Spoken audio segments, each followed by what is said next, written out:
Please stand clear of the doors. Por favor, manténganse alejado de las puertas. The body of water that you see to the right of our forward motion is the Seven Seas Lagoon. The Seven Seas Lagoon is a man-made creation that took 3 years and the removal of millions of cubic yards of earth to complete.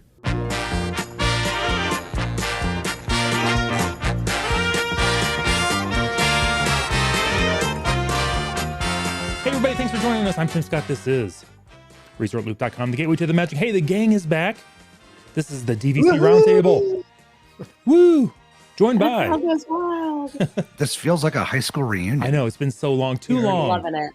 Oh, but again, people are like, what gang? Who are you talking about? The whole new group of listeners.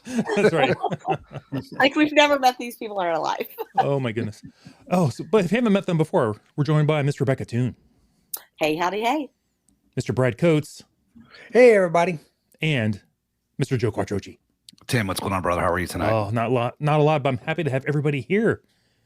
Yay. Yay. Emily Hansa Hicks could not make it. Hopefully we'll have her on a future show. I know. Who's that? Oh. Just kidding, Emily. Just kidding. There's perpetual love here for Emily.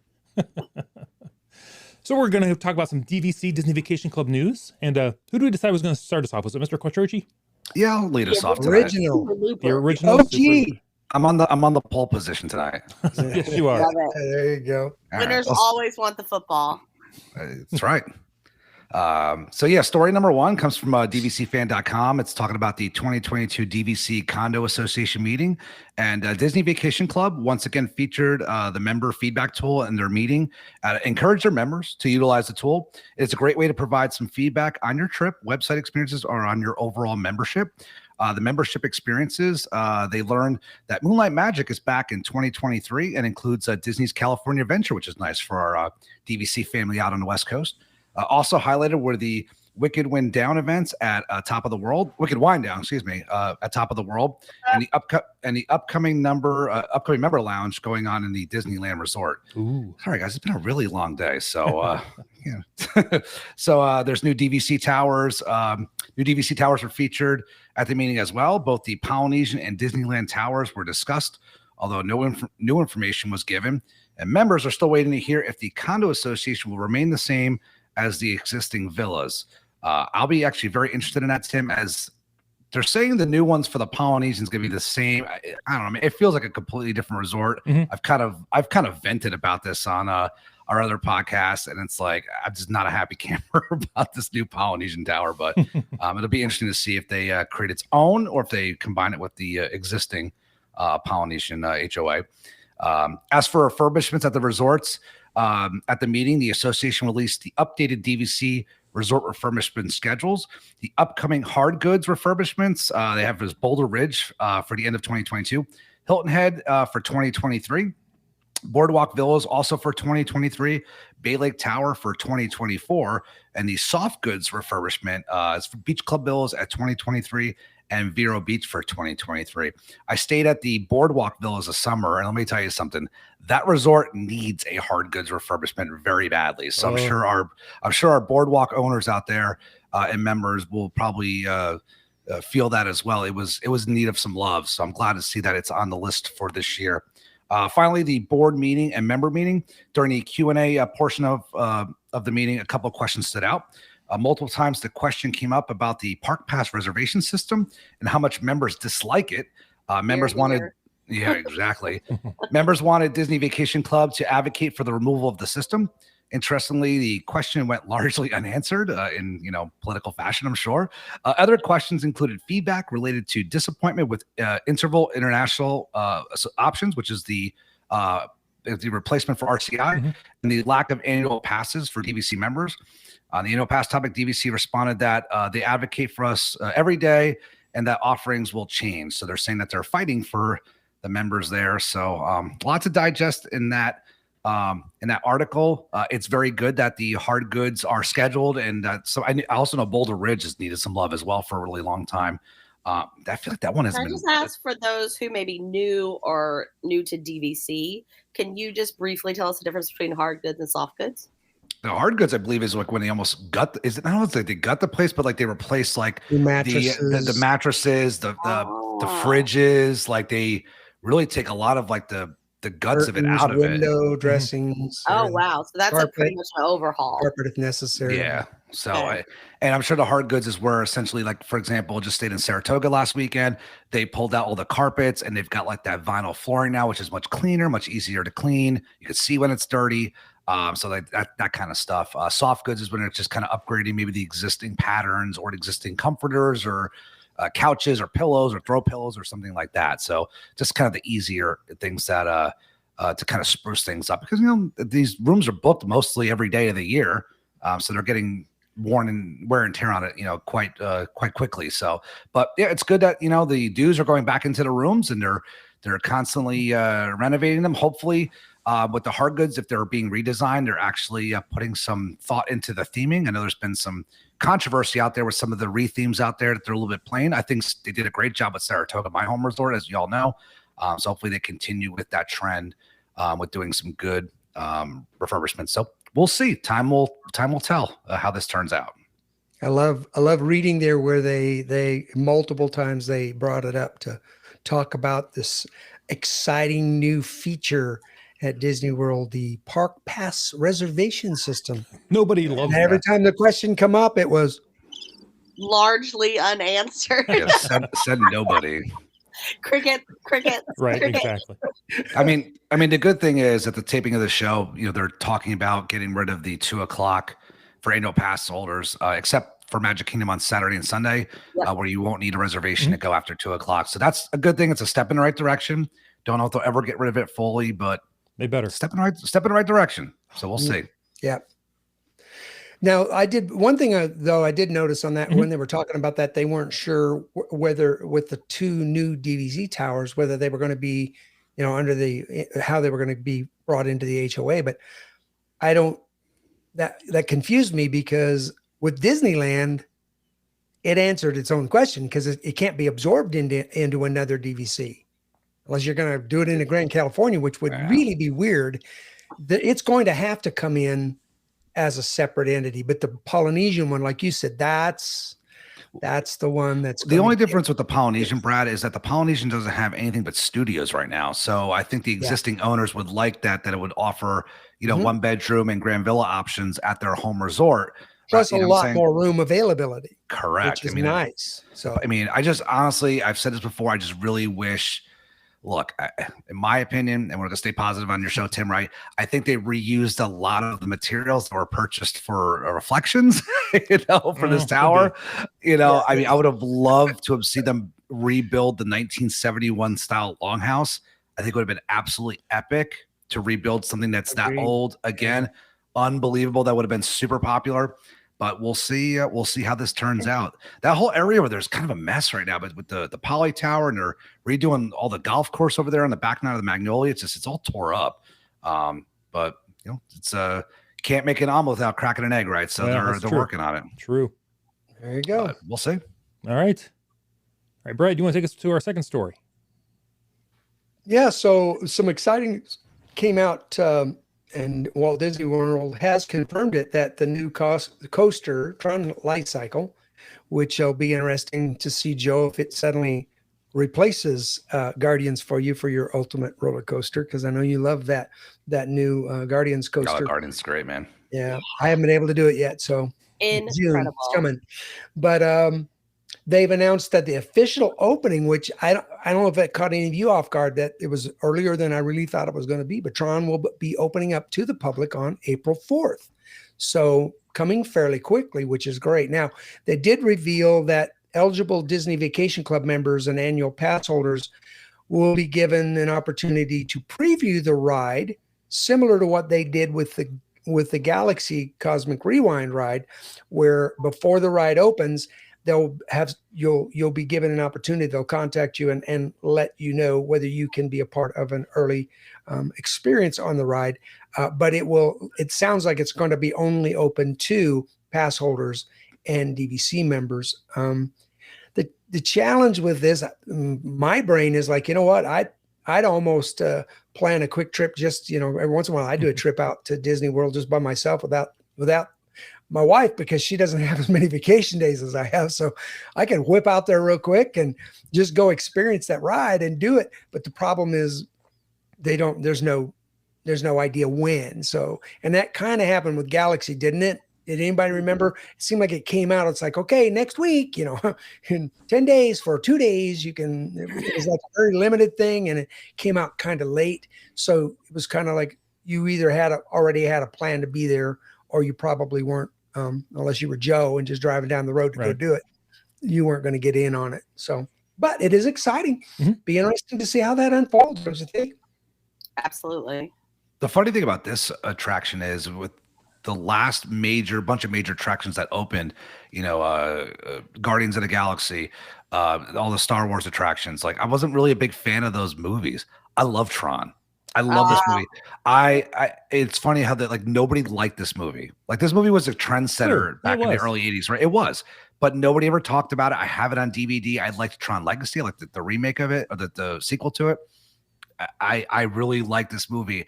I'm really happy that it's going to be getting a lot of attention, a lot of love. I'm going to make Jen sit down and watch it. But look, you need to watch the original Tron so you understand what the light cycle is. It's only a small. That's the funny part. It's such a small part of that movie, right? Really, but it's the most popular part. I mean, but I'll be excited for the merchandise and for the experience. Like, I'm actually going to be invested. Like, I love Guardians of the Galaxy. Amazing coaster. Haven't seen any of the movies. Don't really care because I follow the story in the attraction and it's fine. But the attraction's amazing. But now I'll really be invested in the actual the backstory of what the Imagineers come up with. So that's what I'm really excited about with Tron coming up. So we'll see. And one thing with it, Guardians was it was for fans. It was almost like a roll of the dice. Is this going to be really good, or is it going to be really dumb? We don't know because it was such a brand new concept, and so we didn't have a handle on it. But Tron, we've been hearing about how fantastic Tron is in other parks for quite some time. So, True.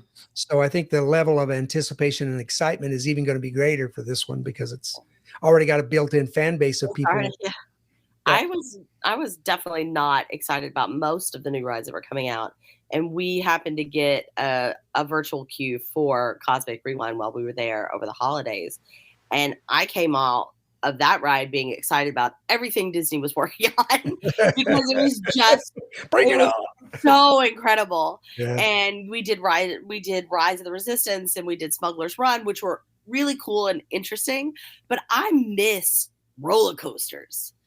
And that Cosmic Rewind got me excited about roller coasters. So now to see Tron and the hype that Tron is coming with, I can't wait.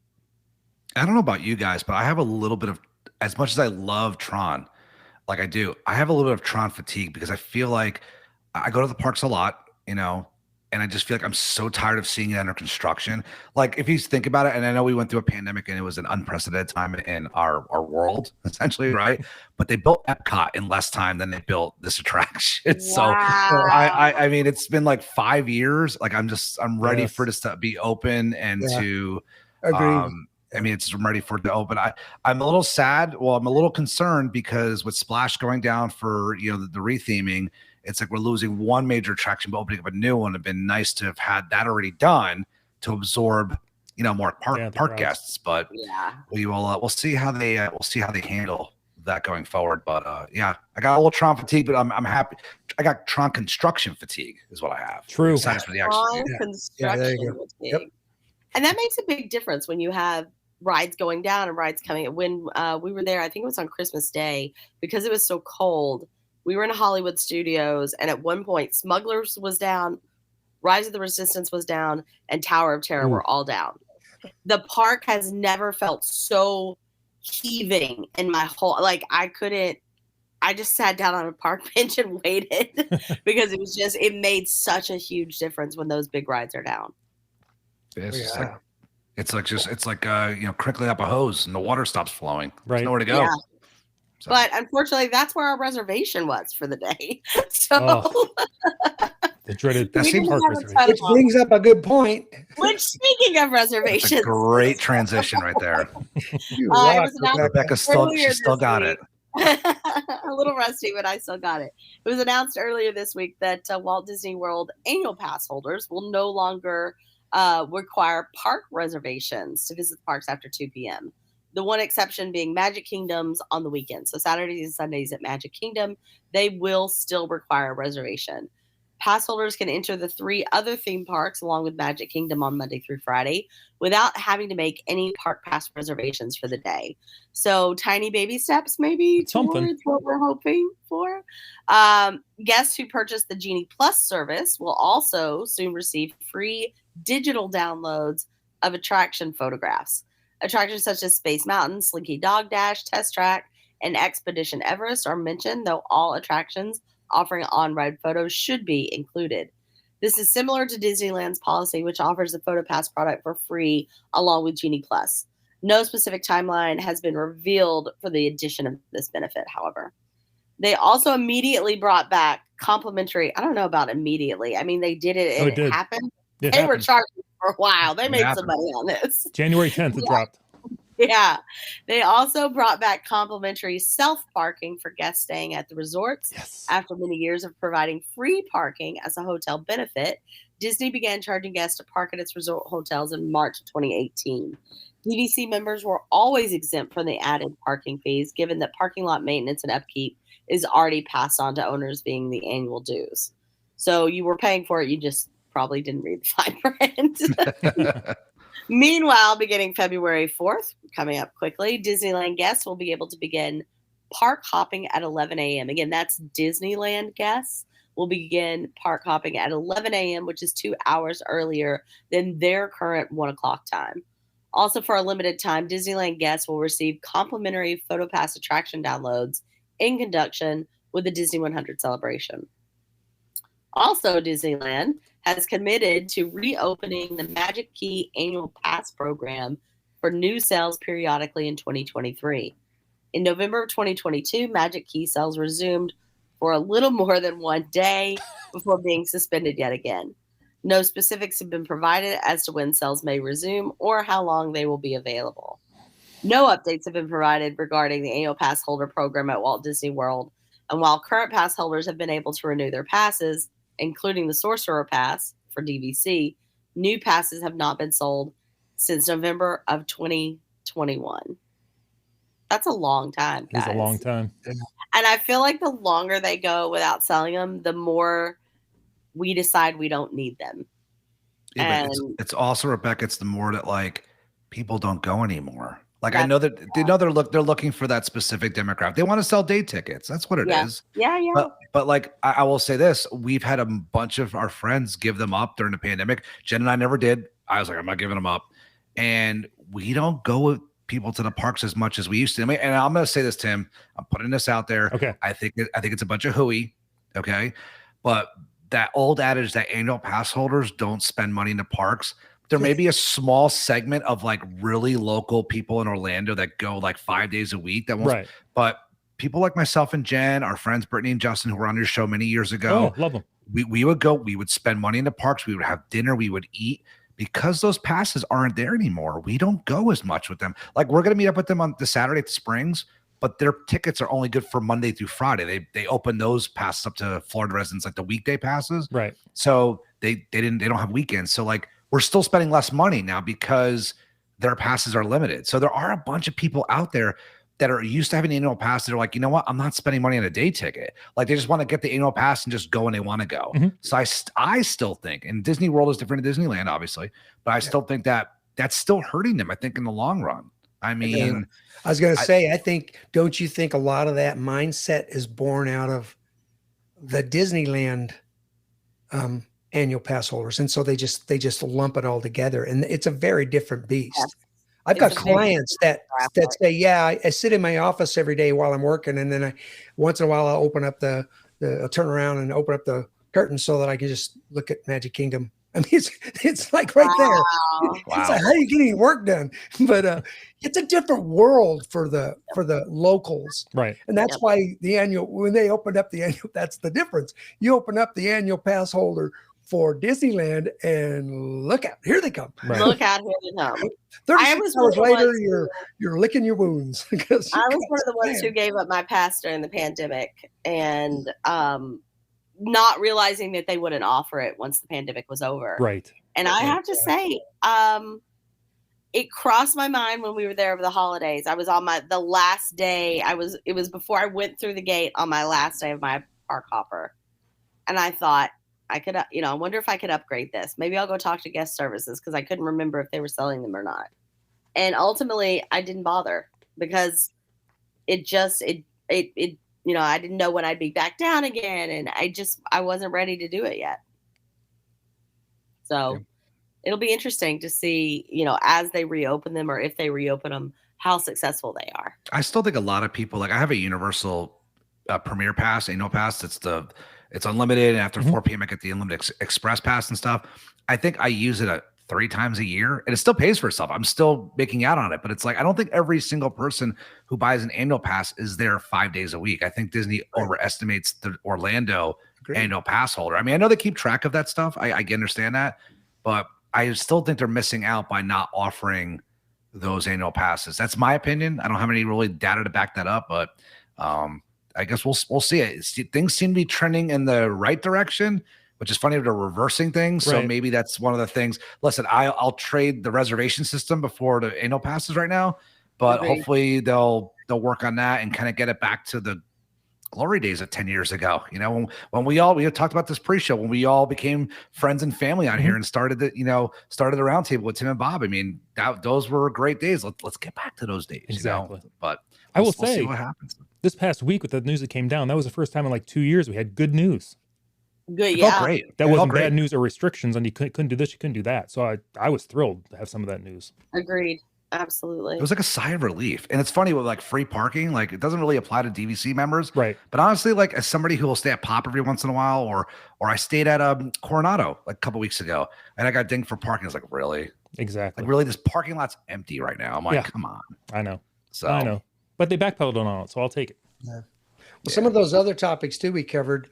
Let me just raise my hand and say I love the new information on Disneyland. That's my home park. So that changing that the entry time for the because there to park hop, you walk 100 yards and walk into the next park. So park hopping is a different experience. You can park hop 5 times a day and you never noticed, you never wasted any time doing it. But I love that. I think that's going to be very beneficial for going to that park. I love that.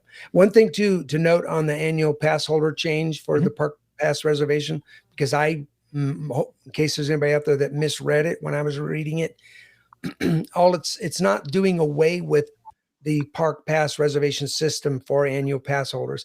It's doing away with that system after 2 p.m. where they were required to book that second park or a park they were going later in the afternoon. That's what's being done away with. So you're probably all smarter than I was, but when I read it, I went, ooh, I'll buy an annual pass for that. If I don't have to do never mind. I still got to do it. Oh my. All the changes are starting to go away and going back to normal. But the one thing that's not changing, which is great for DVC owners this year, is that the 2024 points chart looks like there's going to be no major changes to it. So we're already operating under 2023 points. And I know there's a lot of DVC owners that know where they want to book, when they want to book, how much the points are going to cost. And it's nice to know that they're not messing with the points charts at all. The new points charts will reflect no significant increases in the points required for most DVC resorts and room categories throughout each season. These points charts are effective for bookings made for the calendar year beginning on January 1st, 2024. That will be here before we know it. It's absolutely crazy how fast time is going. Points charts for the villas at Disneyland Hotel will not be released until later in 2024, prior to the new resort going on sale. So I guess that's going to be interesting. Brad, for you West Coast guys out there, I can't imagine what the points are going to be for those rooms out there. It's going to be in such high demand. But yeah, we'll see how. The good news is there's going to be a lot more availability than they've ever had there with the number of rooms and the number of contracts you can buy. But they're going to be gone fast. You just count on Yeah. it. They're gone, man. Eesh. It'll be crazy. People are very excited about that tower. Yes, they are. No, it's a long time coming. I mean, they've been talking about it or expanding even down in the downtown Disney district for a long time, putting in more resorts down there, and there's not a lot of room there. So, but we will see. Exactly. All right, let's move on down to the Beach Club Villas refurbishment. We kind of touched on this earlier, but we have a couple more details on that. Was that going to be? Yeah. So yeah, go ahead, Brad. I was going to say, you want to take it, Tim? No. Go ahead. Okay. You're the guest. Well, the news. Whoa, is that me? That was Rebecca. Oh, Rebecca. My bad. Okay.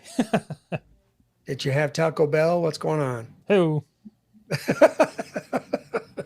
Anyway, I noticed was posted on the DVC the Disney website. DVC News was reporting that from January 7th, okay, so they've already started, through April 2023, Disney Beach Club Villas will undergo refurbishment.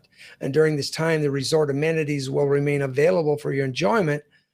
Now, you may see some construction going on during daytime hours there, but you shouldn't hear noise from the guest rooms between dusk and 9 a.m. And they're usually pretty good about that, keeping things under control when it really happens basically where you're at the parks. Now, this update is a soft refresh, so like Rebecca was asking. So here you go. Scheduled to be a soft refresh of the guest rooms with changes to carpet, wall coverings, linen, and decor. So the addition of the popular pull-down Murphy bed style sofa beds is likely to occur, but they have not specifically stated that. But it seems like everything that's gone on a refurbishment for the last year or so, every one of them is putting those in because they're extremely popular, and I think they're easier for them too as well. So I'm sure. I probably expect those to happen as well. Now, 2021 DVC rooms at Disney's Polynesian Villas and Bungalows and at Grand Villas at Disney's Grand Floridian Resort and Spa, they received a similar refresh, which included the installation of the new beds. And so that's why we pretty much figure they're going to do it here as well. So I know they have those Murphy beds at the value resorts now, at Villa resorts. They have them all over. The Tower Suite, didn't you stay at those, Brad? At the Riviera? Yeah, but that's not a Murphy. It's not a drop down, but it's oh yeah, Wes. What am I thinking? Yes. Okay. The tower rooms, exactly same thing. But I know my clients, I haven't been able to go out and use one of those ones with the drop down Murphys yet, but my clients love them. I've got clients now that have fallen in love with All Star. Yeah, we stayed at Pop Century over the holidays, and we fought over the Murphy bed because the mattress on it is wildly comfortable. Nice. Yeah. Rebecca, did you go to Pedals? I did. I always think of you when I go by Pedals. I went to Pedals. I also have to say, man, I am a fan of that's our bar. Skyliner. I am a big fan of the Skyliner. Yeah. Completely off topic, Tim. Completely off topic. Let's do it. We've covered the news. What else you guys got? Real quick, I just love that this is how the next generation of Disney resorts and things. It's I'm seeing from vloggers that I'm sure we all follow that they're doing Skyliner bar crawls now. Oh, the monorail bar crawl. That's old news now. It's now the Skyliner. Yeah, it's nobody does the monorail bar crawl. You do the Skyliner bar crawl now. I mean, it includes Epcot, Caribbean Beach, Riviera, Pop Century. People drop into the studios for a beer. It's pretty involved. So it's kind of fun to see how the Skyliner has kind of changed the game with and it was really not well received in the beginning. And I don't really mind it anymore. I still love the monorail. I wish the monorail went all over the place. It's an iconic mode of transportation, but the Skyliner is very, very convenient. I mean, the summertime it's rough with the thunderstorms. I mean, it shuts down a lot. But Rebecca, I'm sure you took it plenty. And Brad, when you stayed at Riviera, it's very, very convenient. It was seamless for us, especially Christmas Day and Christmas Eve when the crowds were a bit higher. I don't think we waited either day. I don't think we waited more than 10 minutes to get on a Skyliner car. And honestly, if you were to hop on a monorail from like a Magic Kingdom resort, by the time that monorail, by the time you go through security, it pulls up to the station, and then it's like usually 3 minutes by the time they board everybody. It's probably the same amount of time to board a monorail as it is to board a Skyliner. And a lot of times you're waiting for further traffic clearance, Right. As we all hear. So we always, so it's Skyliner. It's a great way to get around. I've done a 180 on it. I mean, I won't take pictures of it, but I don't mind getting on it if I need to, if I'm seeing a pop or Art of Animation, it's very convenient. But I saw that the other day. I was kind of flipping through YouTube and I was like, wow, Skyliner bar crawl. I'm like, there it is. Somebody finally put a video out about it. So. Yeah. Plus, it's a really handy little tool, even if you're not staying in one of the resorts that are there. I think of multiple times where I've come out the side of Epcot and got on it and went over to Riviera for dinner. It's just such a cool way to connect with some of the resorts that you couldn't get to if you're staying at a different resort. So absolutely, we checked out Riviera simply because that's where we got off the Skyliner. We're like, well, we're here, why not? Have you guys heard? And Tim, I mean, maybe you remember this, Tim, from back in the day as well, because I know you were a big contemporary buff like me. Yeah. I've heard rumors that don't know if they're true or not on Twitter. And Twitter writes good stuff out there. Must be true. That exactly right. That they're possibly talking about resort transportation for resort guests only. Now, back in the day, you used to have to show your hotel ID, right, Tim, when you used to get on the monorail? Yes. Because the monorail would bypass the TTC for the resorts. It would not stop there. Right. And I know that's a problem if you're staying on. So if you're staying at like Grand Floridian, I feel bad for those guests there because that monorail is packed all the time when it gets to your station. All the time. Yes. And I don't know if they're doing this to have less buses on the road or not, but have you guys heard this rumor or not? I haven't heard it, but I would be concerned if I'm surprised. If I'm putting in a new Polynesian tower, you're gonna have more people on that monorail. I would think there's a concern for the transportation. I just don't know if it's gonna be just for the Magic for the monorails or if it's gonna be for buses as well. But I saw like 1 or 2 spots on Twitter. Like I said, I can't verify it, but I just saw that and I found it very interesting. And how much we're praising, the Skyliner. It's like it would be very interesting if they like said, "Oh, it's only for resort guests." To be like, "Wow!" So just you did have to show your card. I do years ago. I wonder if I even have one of those. I have my old Grand Plan card. I'll be right back. I would think that the buses wouldn't really be an issue, only because it's not the monorail is a destination. So people go over there just to ride the monorail. So they're just jumping on no matter what. They're hopping on the buses just to do that. And they're not going over there to jump on a bus. Ooh, did you There's no bus drinking tour. Tim, do you have your gold key card? Is that what you're looking for? I had an old Disney. These are the old newer ones, but the old brown ones that were actually stamped. But I don't know if I have those right here or not. I'm gonna look. Well, you guys talk amongst yourselves. Because I remember I stayed, I was very lucky to stay at the Grand Floridian in like 1990, 1991. We were on the Grand Plan, and that was like, I still have my Grand Plan card where that was your park ticket. It was like 3 meals a day. It was like snacks, and that was your transportation card as well. And you used to show that to get on the monorail, I believe, back in the day. I have a ton here, but I don't have what I was looking for. I did put you on the spot, so sorry about that. No, but I have the brown one somewhere. That's a lot, dude. That's impressive. Well, but yeah, somewhere I have the older ones where you could get them stamped transportation only, so nobody else could charge to your room if you had kids or you're worried about losing it. Oh, that's right. I remember that. Oh, I forgot about those. They're gonna have to do something with that. There's gonna be no monorail station at the new Polynesian Tower. They're gonna use the Great Ceremonial House, so there's no way. Oh my God. There's no like. As somebody who does board the resort monorail, I'm gonna be very listen, I probably need to start using the ferry, but I mean, that really should be, I personally think that there should be nobody boarding at the TCC unless you have that card, because it's just not fair to the people paying all that money. Even DVC members, all those points they're using to stay on the monorail line to be like, oh, you can't get on this monorail. Like for Grand Floridian Grass, like they got it rough. It's bad. Yeah. So can you imagine how mad they're going to start getting with that many people stacked trying to get on at Poly? We're going to have to change the name of our show to ResortLoop.com because they're going to go, oh, you guys are monorail people. Well, the latest rumor is they're going to build a third monorail loop around the Seven Seas Lagoon. So I don't know if anybody else has heard that. I hadn't heard that. I thought that was the April 1st show that you guys were putting that news out on. The one thing I did, the one thing I did hear from people is, they want to expand the Skyliner. It's cheaper to do it. Mhm. I mean, obviously, they obviously, I'm sure it wants to go out to Animal Kingdom and possibly Disney Springs.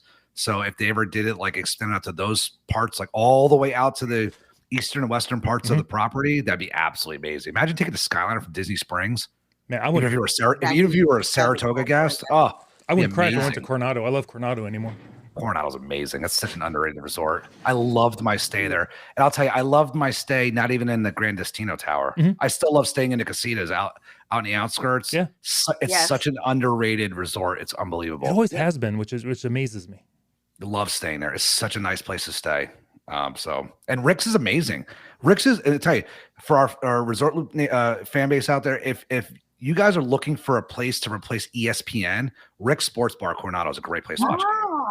Okay. Great place to watch a game. So if you don't want to watch it in your room. So I know when we were there last time, we got some food from Three Bridges. Fantastic. yeah, I didn't get a chance to go out there, but it looks pretty. It's gorgeous. Gorgeous. So Yes. Anybody else have anything they want to bring up? Well, we're here. We have a little bit of time if you want. I'm just happy to have the crew back, Tim. I I mean, it's know. been so long, and I know. I was actually perusing through some old episodes, just like looking for some things to listen to, because I missed a couple episodes here and there. I was like, Yeah. and I was scrolling through my Google podcast, and I was like, oh my goodness, the roundtable goes back like we've been doing it that many years. I'm I like, know. so it's pretty cool. We've been doing this long, and I still say we were one of the first shows out there, Tim, talking about DVC. So Absolutely, we were. You know it. I will say, I went to look what we were talking about. We did our parking fee shows, and they implemented the parking fees March 14th of 2018, episode 529. oh my goodness, Wow. but yeah, That's crazy. So much has happened since then. I know. hopefully we're going in the right direction, right? So, but Yeah. Absolutely. I think Yeah. so. I'm trying to be But we optimistic. here at ResortLoop.com are going in the right direction. So come join us. Absolutely. Is this where we start singing Great Big Beautiful Tomorrow? Or am I not reading the room correctly? You know the songs. Now is the time. Now is the best time. oh, Tim, I'll bring up one last thing. What do you guys think about? I think talk about. We'll end the show like on a positive note, right? Okay, yeah. I think this is positive, right? Happily Ever After is coming back. We got a date for that at the end of Yes. March. That's good. The barges are coming out of World Showcase Lagoon. Was anybody else shocked about Yes. that? Please bring her Yeah. back. And I know there's people out there that liked Harmonious, and I'm sorry, but No. let's Did you hear the one bring show where I said World Showcase. I think that was Stockholm Syndrome where people started to like Harmonious? It was awful. Bring her back to her glorious self. All right, please. Like there's nothing better than walking around the World Showcase Promenade at night. And Rebecca, we've done it. We've hung out, having drinks. Absolutely. I mean, there's nothing better than that with the torches going, watch, the fireworks show. I mean, I miss Illuminations, but I'm just so happy to see that they'll clear up that junk in the tacos or whatever we want to call it. I'm sorry for the people that did like Harmonious, but I'm just really happy to see Happily Ever After coming back and those barges out of there. So I'll take anything else besides those barges. I think that's the best news that came out last week. It's been a great couple of weeks. Well, let's keep it moving. I mean, but I think that was great. I think it's worth mentioning as well. So at least for documentary purposes, right, Tim? So in another 5 years, we listen to shows. We'll talk about how the tacos were coming out of Exactly. The World Showcase Lagoon. So Exactly. Then they'll put in like the nachos or something. It'll be the part of the next show. Who knows what it's going to be? The side of guac. I don't know what that meant. The churros. Okay, side tangent real quick. I don't know what the problem is with putting out things that the guests don't really want. Like we kind of know with like the Illuminations type show we all kind of wanted. We were hoping for like 2.0. And then it seems like they went in a totally different direction. Does anybody else think that? I'm definitely seeing that with the resorts as somebody who's a resort junkie. Yes. I've read, and I don't know what your guys' opinions on it, but at least with the resorts, they're bringing in outside outside companies from like that are not in-house Disney Imagineers, and that's why everything looks like a Comfort Suites, right? Or a Town Place Suites. Agreed. And I wouldn't be surprised if it's the similar stuff where they've let a lot of people go, and I don't know, and they're not on the same thought process as hardcore Disney fans like us here. I mean, I don't know what your guys' thoughts are, but that's kind of what I think. But Totally. Yeah, it's like suddenly this drive that they had for so long to be so innovative and creative and build and immersive in your resorts and making every part of your experience something special. And now they're all, kind of the Paradise Pier remake or the Disneyland Hotel back in the day remake before they really, did something good with it. And it's just like, it's all very sterile. It feels like they're all, I love Riviera, but in some ways it's just sterile. It's like, but anyway, sorry, Rebecca, go ahead. No, I just said it's become very homogenized. That's the word I was looking for. Yep. Homogenized. Just so sad. They're not building bars like pedals anymore, Rebecca. I mean, they're really not. Where they'll give you a trash bag as a raincoat. Exactly. So fantastic. All right, guys, we're going to do this again soon, I hope. Yeah. I mean, we should do this monthly, Tim. I mean, we should. Absolutely. It's tough, right, Tim? I mean, like, listen. Maybe we should do this monthly. I like that idea. Life gets in the way, right? I mean, it's crazy. Yeah, the last quarter of last year was we'll just say very busy. But I'll tell you, this has put a smile on my face. I did go to a new bar while I was there, and this was my life coming full circle. My daughter discovered it and wanted to. She's like, "Can we go to this?" It was the 220 or something. It was in Epcot over by Mission Space Mission Space. Yeah, we went to Space 220 and went up to the lounge. Nice. It was very cool. It's hard to get in there. Yeah, so that's actually an accomplishment to get into the bar. So, interestingly enough, that was the one attraction the entire week we were there we waited the longest for, and we waited 30 minutes. Wow. All right, that's not bad. Yep. The bartender up there was phenomenal, though. He turned my martini into a Galaxy martini, and it was like sparkly and cool, and it was just a very cool place. Very nice. It's an interesting. So if you can get up to the lounge and have a drink. Now you said that was the longest.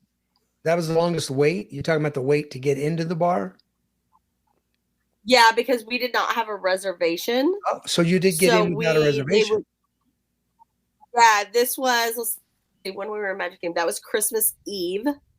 And we went right between, what we learned is if you go right between the lunch ending and dinner starting, you're just looking to walk up to the lounge, you can wait in line. And at 4:00 when they open back up for dinner, you're kind of the first person in line for the lounge.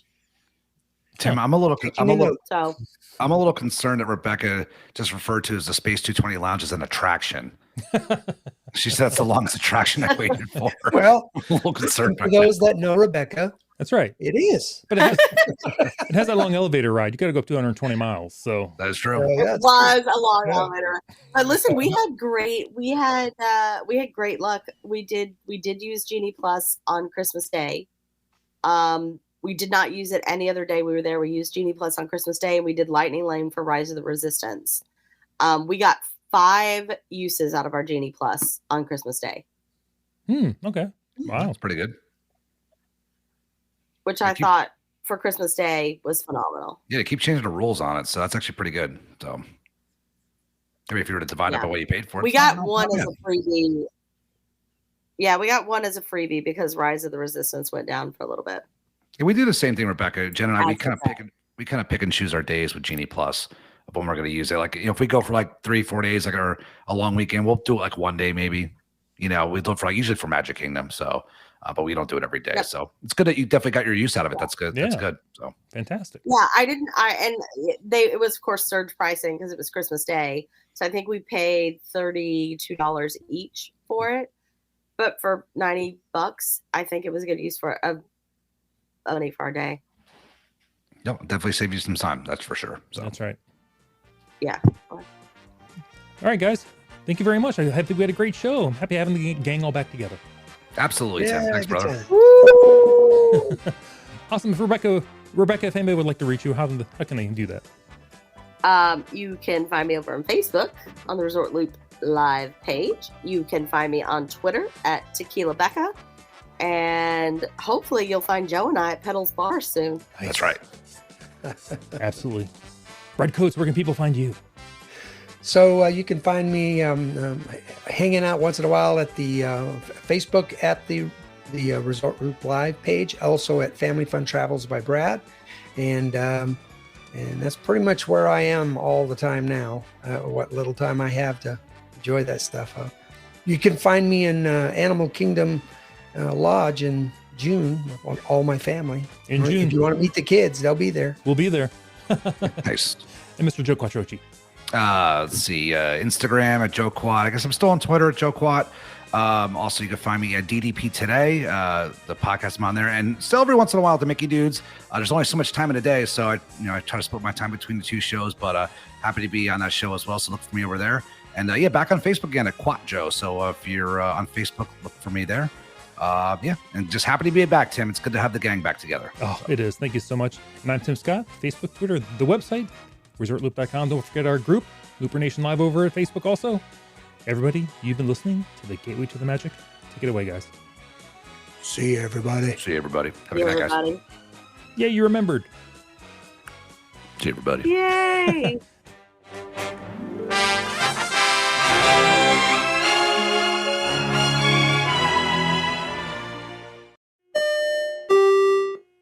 Vacation memories will stay with you and your family for a lifetime. The Resort Loop Travel Group was created with this in mind. Our fee-free services will relieve you of the stress and confusion of finding and booking the best vacation at the best price. After booking, we will continue to monitor for ways to save you even more on your vacation. We will check for any upcoming packages and discounts to save you as many vacation dollars as possible.